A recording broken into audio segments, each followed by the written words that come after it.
Hare Krishna, dear devotees. So today we are back to Srimad Bhagavad Gita, chapter 30, entitled Nature, the Enjoyer and Consciousness. So we are going through Bhakti Jnana course. So we have done up to verse 12. So we have seen how Arjuna has asked questions about Prakriti, Purush, Kshetra, Kshetrajna, Gyan and Vidya and to discuss all this. And it's good to learn about the various constitutions of our bodies so that we can understand how to control our desires and focus our attention on the Lord. To spirit, senses, acquiring the five knowledge acquiring and working senses. So all these, how to get to know it so that we can really control the senses, get knowledge through a bona fide spiritual master, and develop good qualities, spiritual qualities, and then we can engage ourselves in devotional service. So one thing that we have discussed a lot last time, humility, how to cultivate humility. A very important quality in the Pope.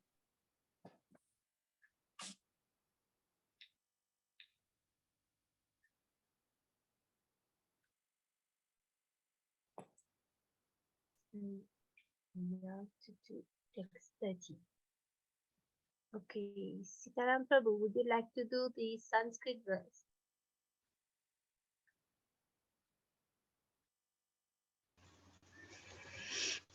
ध्येयं यत्तत् प्रवक्ष्यामि यज्ञात्वि अमृतम् अश्नुते अनादिमत् परं ब्रह्म न सत्तन्न सदुच्यते. Sunil Prabhu, can you read the English translation? I shall now explain the knowable, knowing which you will Prabhuji, taste the Prabhuji, Sitaram Prabhu. Sunil Yes. Prabhu will read the English and Okay. read the Thank you. Sanskrit. Sorry. Thank you. Hare Krishna. Okay, Prabhuji. Translation. I shall now explain the knowable, knowing which you will taste the eternal. Brahman, the spirit, beginless and subordinate to me, lies beyond the cause and effect of this material world.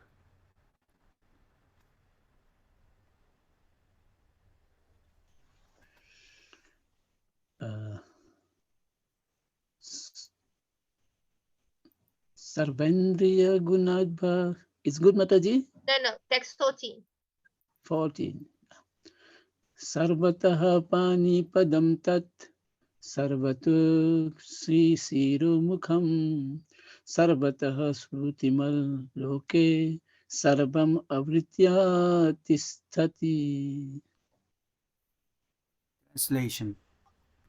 Everywhere are his hands and legs, his eyes, heads, and faces, and he has ears everywhere. In this way, the Super Soul exists, pervading everything.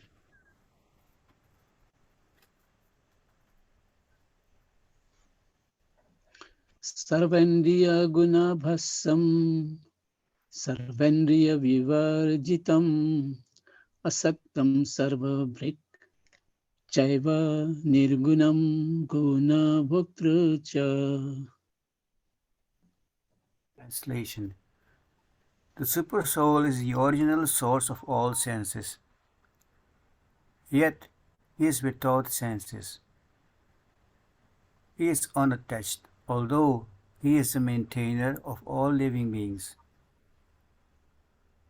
He transcends the moods of nature, and at the same time he is the master of all the moods of material nature.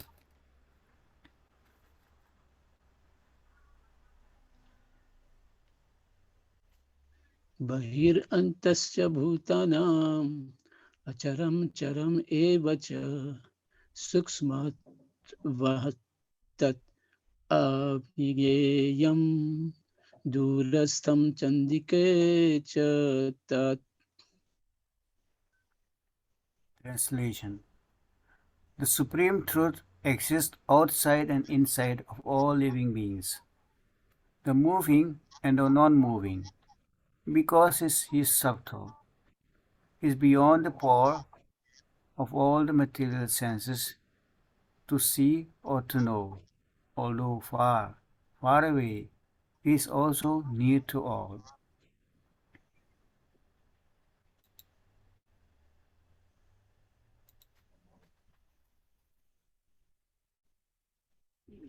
Avibhaktam chat bhutesu vibhaktam ivacha sthitam bhutabhatrakcha tajneyam grasisnu prabhavisnu cha.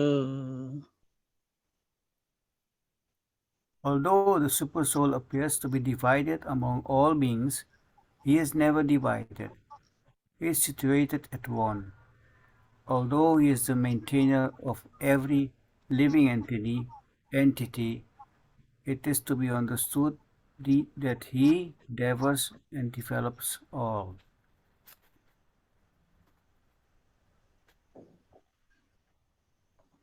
Jyotisam api tat jyoti tamasaha param usyate jnanam genyam jnanam kamyam hirdi sarvasya visthitam.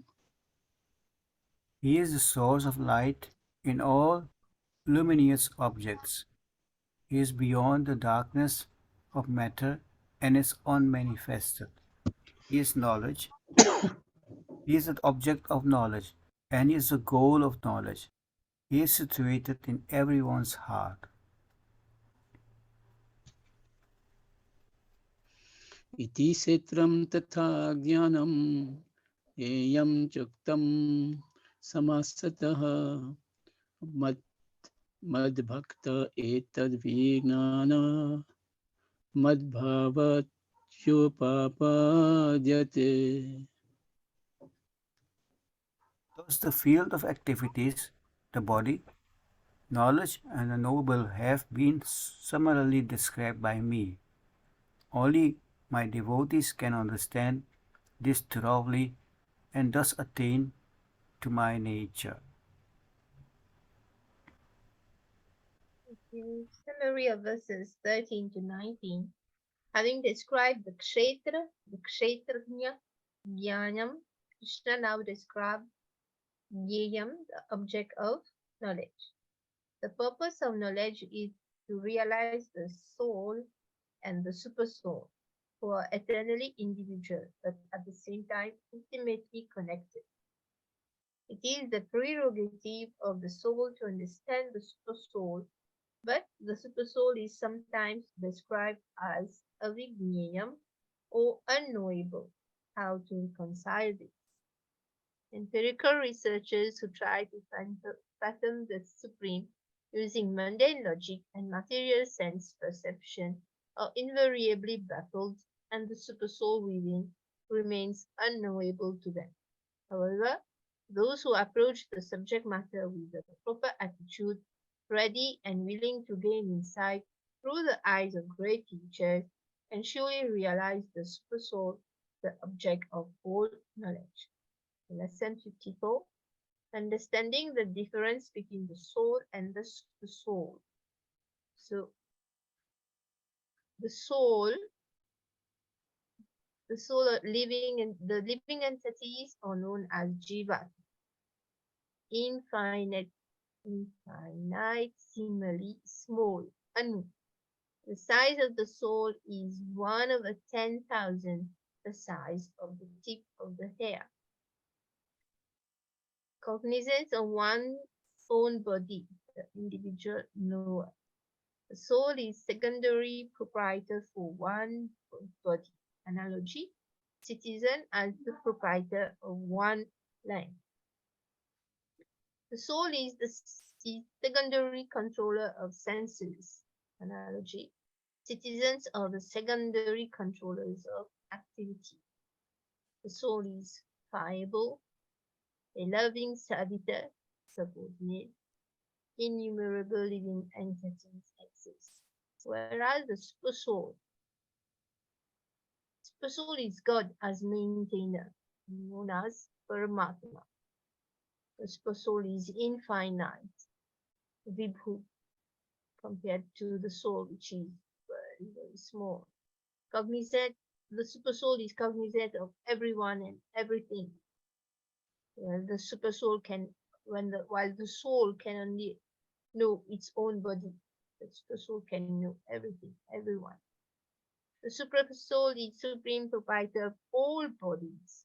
Analogy: king is the proprietor of all lands. So the soul is proprietor of only the body, while the super soul is the proprietor of all bodies. The super soul is the supreme lord is the supreme controller of the senses. Hane Kecha. Analogy: king is the original controller of all activities. The super soul controls all the senses. The super soul is infallible. The super soul is the eternally loving master, is superior to the soul.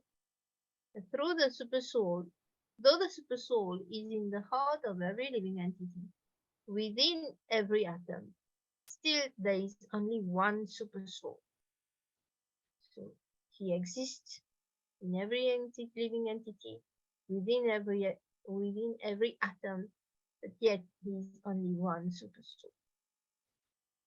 So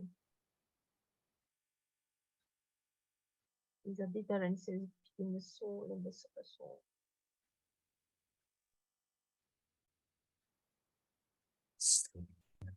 Thank Yes, you. any Yes, comments?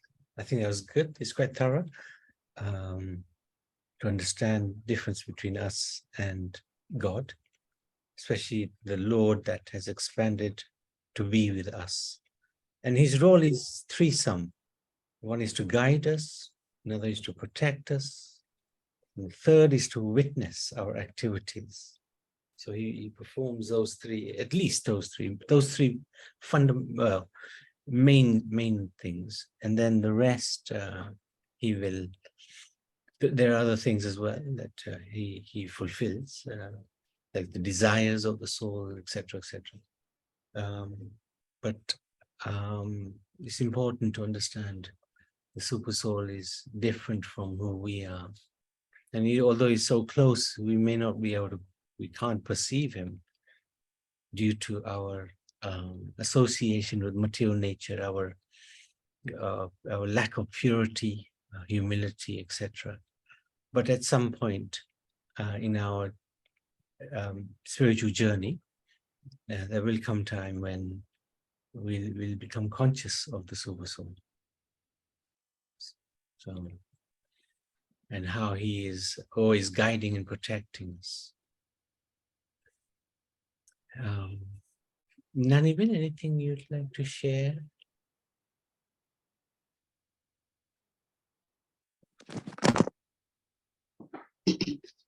Can you Hare Krishna, Prabhuji, and everybody?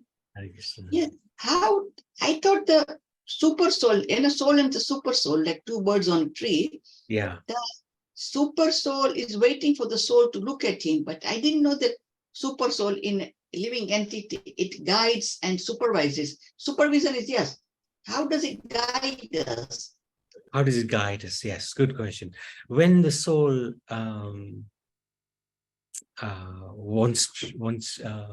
when the soul becomes more and more purer and conscious of who he is, then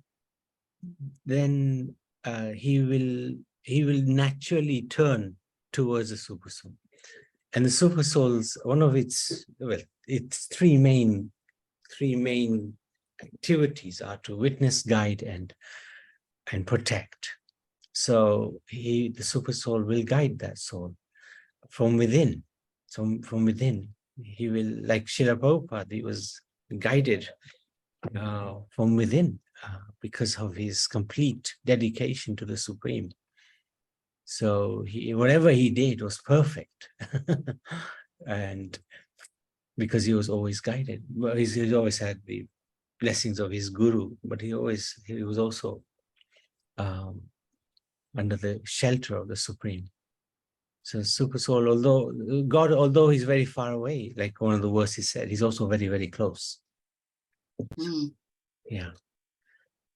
So till you are reaching a little bit of a final stage of self-realization, Yeah, final stage. Yeah. nothing much happens at that time. It just looks at us, doesn't direct us till Yeah, but sometimes there's an inner voice. There's an inner voice, yes. And that could be the soul saying to the mind, hey, stop this. It could also be the super soul guiding.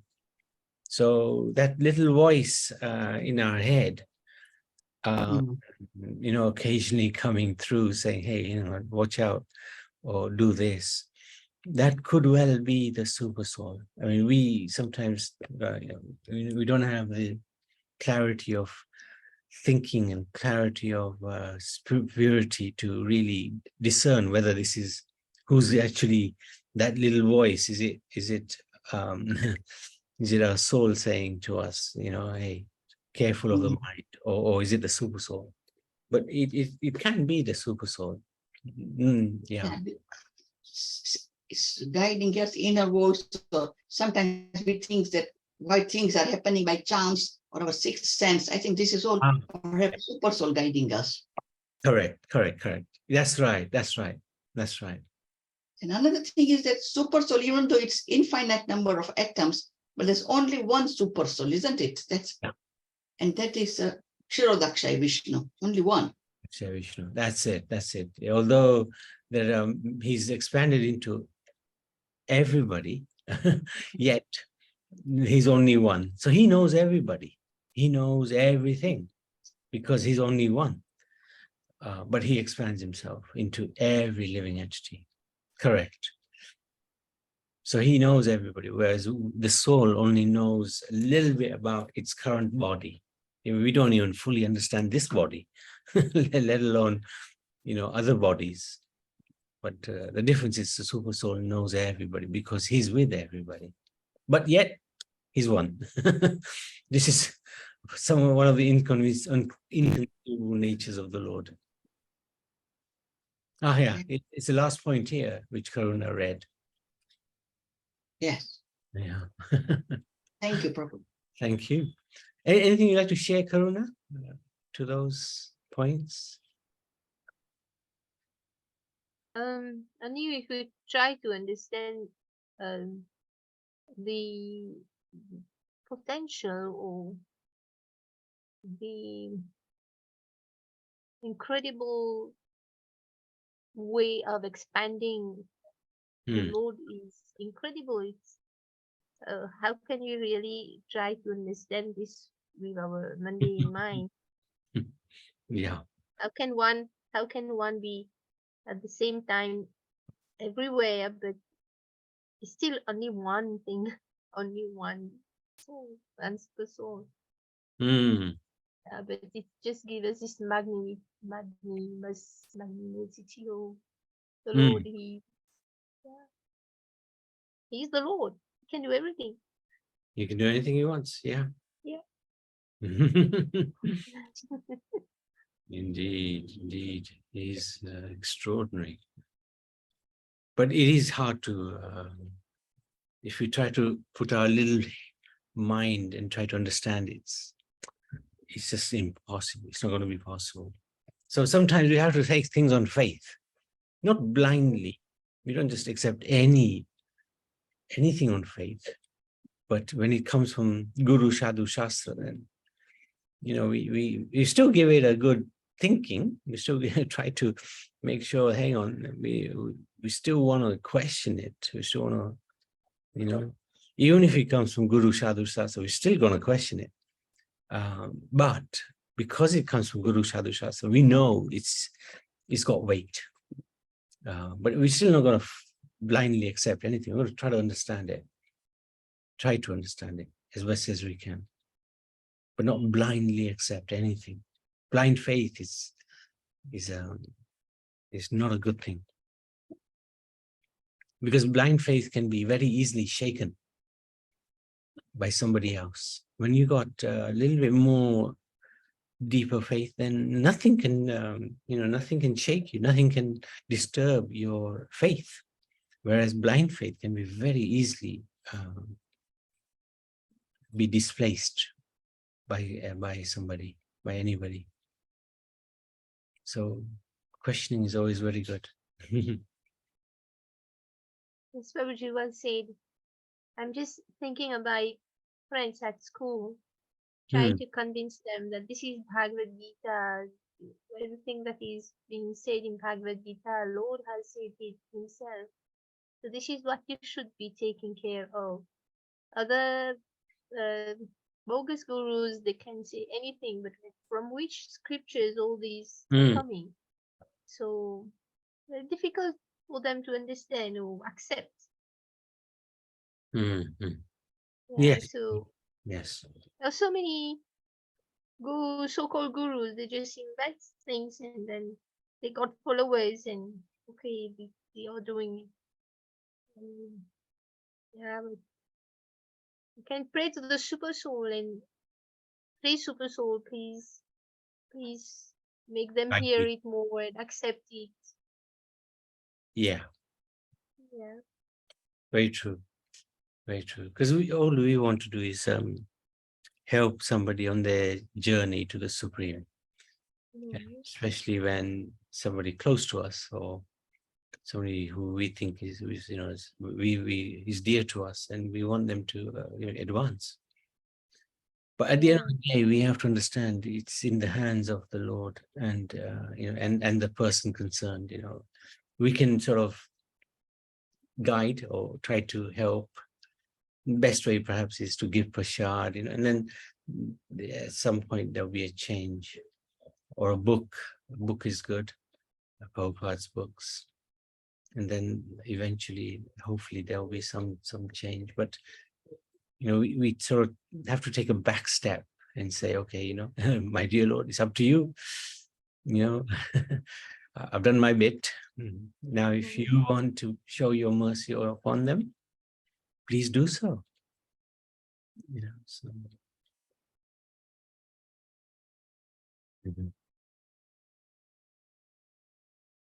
Yes, so shall we continue? Yeah. Puja Mataji, would you like to read the Sanskrit verses? Yeah, 1 second. I'm just having a glass of water. Okay. Shamalini, can you read the English translation? Yes, Mataji. Okay. Okay. Okay. Text 20. Prakrutim purusham chaiva vidya anadi ubhava api vikaramscha gunamascha vidhi prakruti sambhavana. Yes. Material nature and the living entities should be understood to be beginless. Their transformations and the modes of matter are products of material nature. Yeah. Text 21.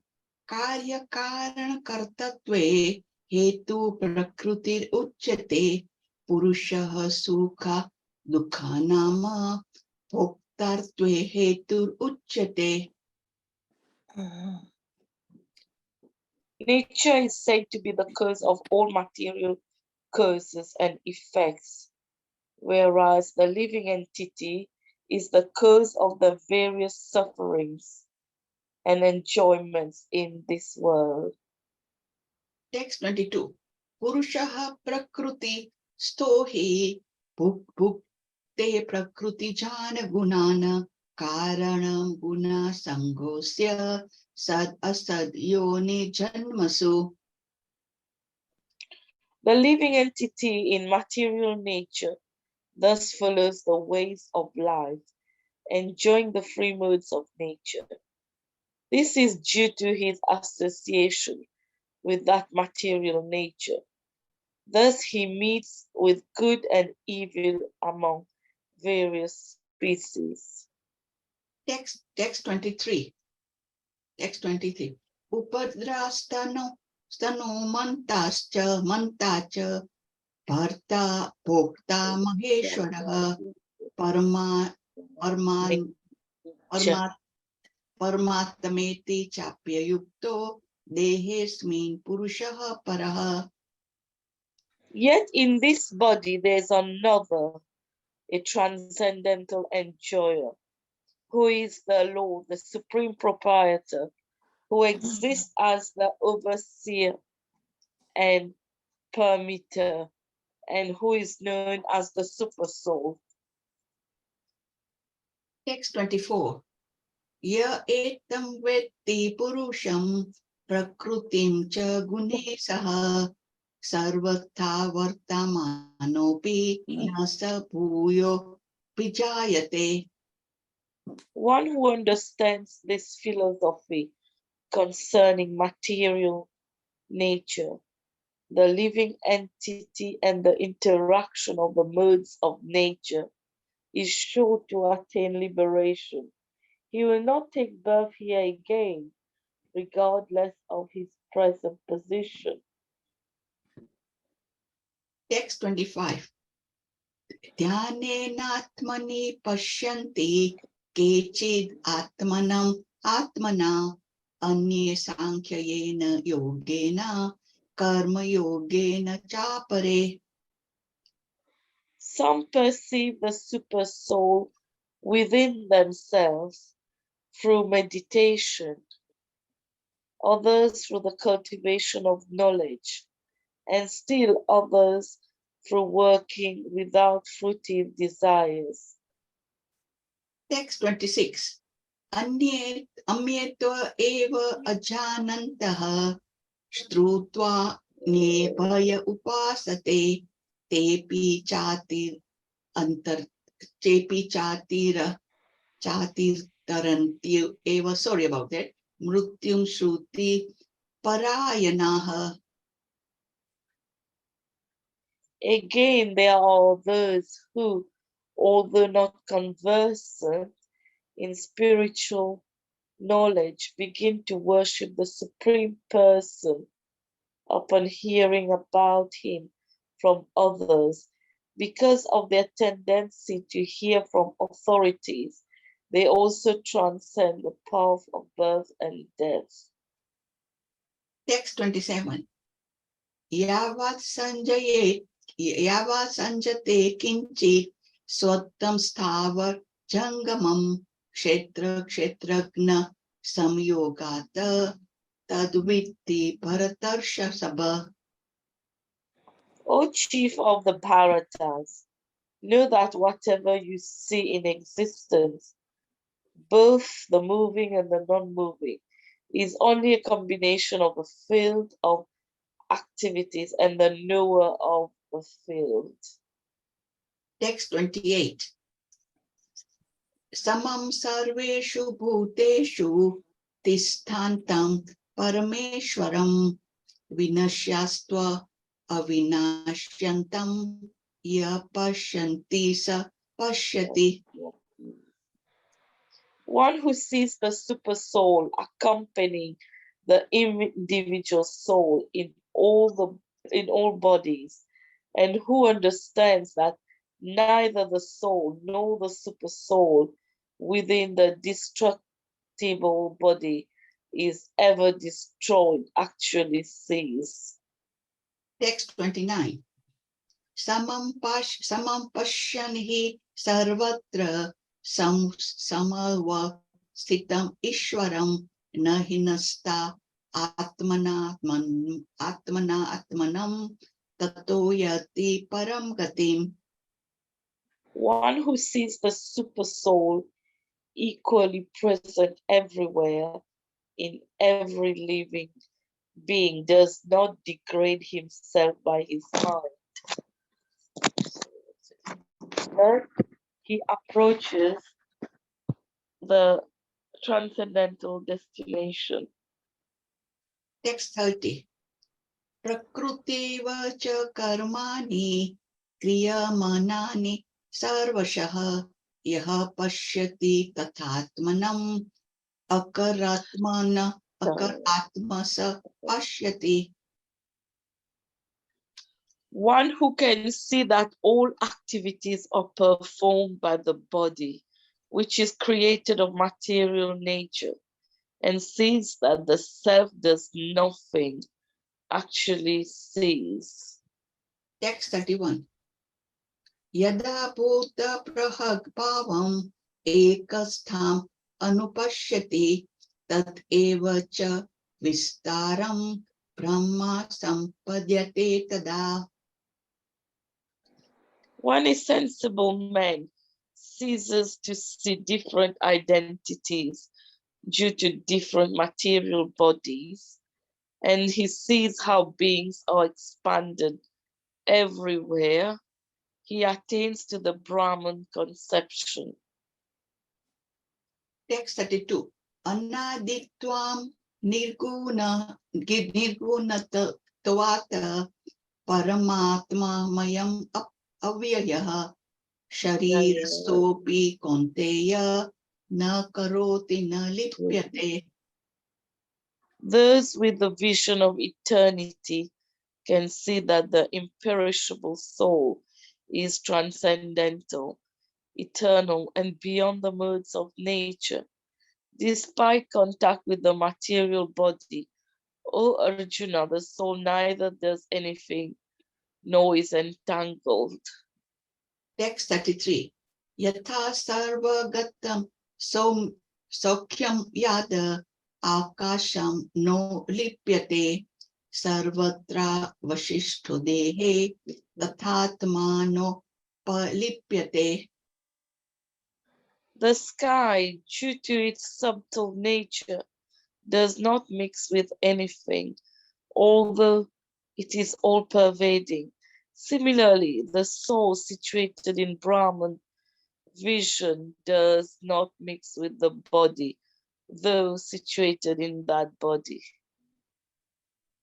Text 34. Text 34. Yatha prakashyati ekaha ksastam lokam imam ravihi kshetram kshetri tatha krashtanam prakshayati bharata. O son of Bharat, as the sun alone illuminates all the universe, so does the living entity, one within the body, illuminate the entire body by consciousness. Text 35. Kshetra kshetragnanora evam antaram gnana chakshusa bhuta prakriti moksham cha yevi duryanti te param. Those who see with eyes of knowledge the difference between the body and the knower of the body, and can also understand the process of liberation from bondage in material nature, attain to the supreme goal. End of chapter 13. Kshetra kshetragna vibhagyo. Sorry for my mistakes in pronunciation. No, Mataji, you're all learning. Yeah, we are all learning, yes. The summary of the verses 20 to 35.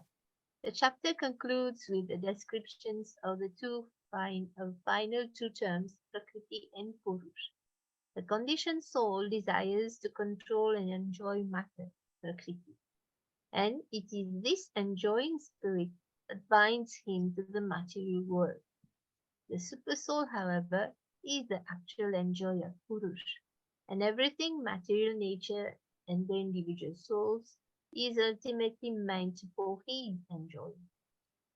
Just as pouring water over the root of a tree energizes the trunk, branches, and twigs, similarly, offering worship and service to the Supreme Personality of Godhead for his pleasure and satisfaction automatically brings satisfaction to all living entities, including ourselves.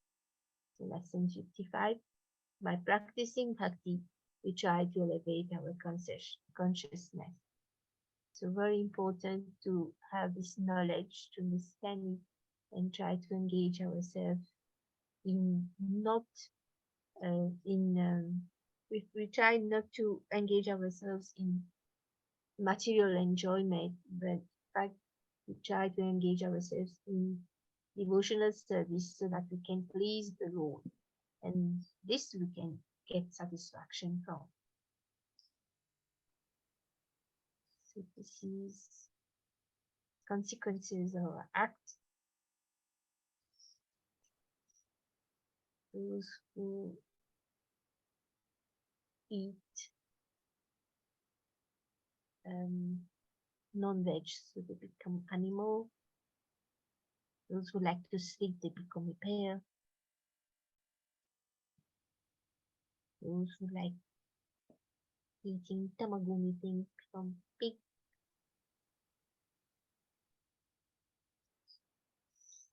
Those who like to show their bodies off become trees. Tree. Oh, So, yes, pollution.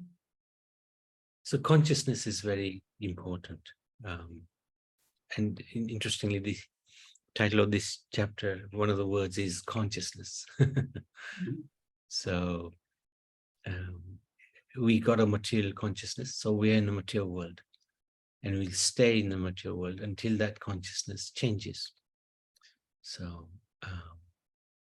and yeah, Karuna, you put it very, very nicely. By practicing bhakti, by engaging in some kind of seva to the Lord, to his devotees, we can improve our consciousness, try to elevate it to a spiritual level, which is, of course, hard, because life after life, we have been entangled in material consciousness.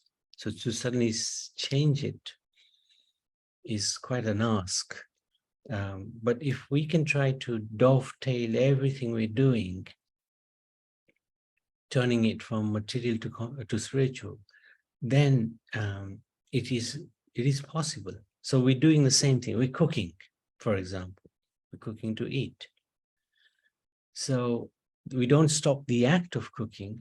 We just change the mood or the consciousness of the cooking. So the cooking is, the way we want to cook is we cook whilst we're listening to Krishna conscious songs or lectures, and the mood of cooking is, I want to please you, my Lord, and I want you to taste this food that I am cooking.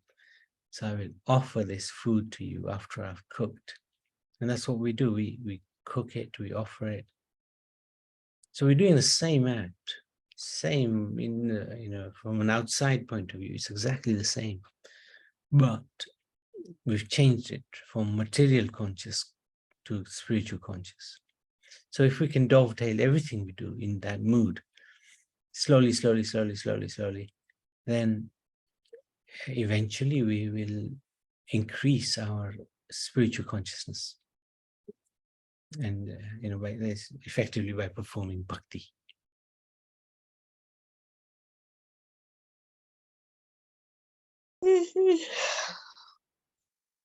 So, any Naniven, anything you like to share?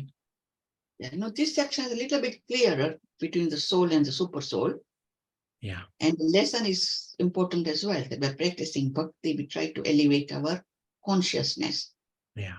Yeah, so it's becoming a bit clearer now. Thank you. Thank you. Thank you so much. Kaushalya Maji, anything you like to ask?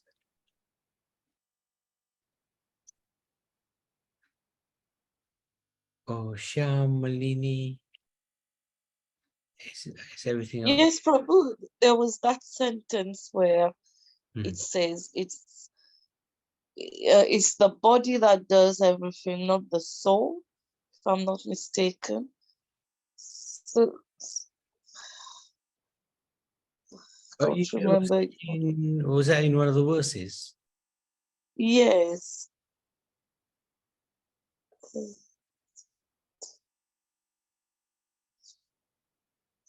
the soul does not Does not mix with the body. no, not it's not the yeah. Consider Here it is. so Despite contact with the the soul material. neither does anything. No, Yeah. yeah, But it's not the fact that the body does yes, anything. The body doesn't do anything, right? The body is simply earth, water, fire, air, ether. Now, yes, so the body itself can't do anything. The soul is like the driver in the body. But the point is, it's different from the body. It's not connected to the body because that's like the driver of the car is completely separate from the car. You can't say, I am the Mercedes, because you're not. You are Shyam Malini, or whatever car you have. You know? If you say, I am Mercedes, then people will think, oh, yeah, this person's a little crazy, you know. So in the same way, we identify with the body, and this is our problem. We are thinking, I am the car, I am the, my car. But what Krishna is saying is, no, you got nothing to do with the car. You're completely separate. You are the soul. It doesn't mean the car is doing everything. The car can't do anything without the driver. So the body can't do anything without the soul present in the body. about the soul. But also, Yes, but also Krishna explains it in a different chapter. He says, Prakriti Kriya Manani. He says, don't think that the soul is doing anything, because actually there are other doers. He also explains this in the 18th chapter. There are other doers. There's material nature. There's the demigods. There's the super soul. So the soul can only do one thing. In effect, it can only desire. So if we desire to lift our hand, for example, it's not the body who's doing that. It's not the soul who's doing that. It's actually the combination of the super soul, the devatas, and material nature doing. So the movement of the arm is not the soul. The soul is simply desiring, I want to move. I want to move. But the movement takes place because of the combination of other factors. So it's a little complex philosophy, but important to understand that, because our ego is so big, we're thinking, I am the doer of this and that, but actually all we can do is have a little desire. And that desire gets fulfilled because the Lord is very kind. But if we're thinking, I have done this, I am doing this, then, we got a little issue to deal with. But the body itself, Shamalini, is simply the vehicle. It's simply, it's dead matter, basically. yes, yeah, it makes sense. Yeah, so without the soul, we can't. But as you say, when we are doing something, it's a combination of Paramatma, and I don't know. Yeah, Paramatma, Devatas. Yeah. Yeah, so the Devta also, they have their hands upon us. Is that what you mean? Yeah, that's right. It's like, have you seen that picture where Krishna is there with the strings, and he's like, yes. So the strings are like the devatas. Okay. Yeah. The strings are like the devatas. They're sort of controlling what we're doing because of the desire of the soul. So. Okay. Yes, thank you, Prabhu. Yeah, thank you so much. Okay. Yes, Karuna, anything you'd like to add to that? So if we think that we are this body and then we are doing everything, so that's ego, and there won't be any humility. And we have just seen before that humility is very important in the path of devotional service. So yeah, we shouldn't be thinking that we are the doers. That's all. Everything is God. We have our karma, yeah, but we should take care about being very humble. Mm. Yeah. Agree. Okay, if there's no other questions or comments, we can maybe stop. Srimad Bhagavad Gita ki Jai, chapter Jai. 13. Jai. Jai.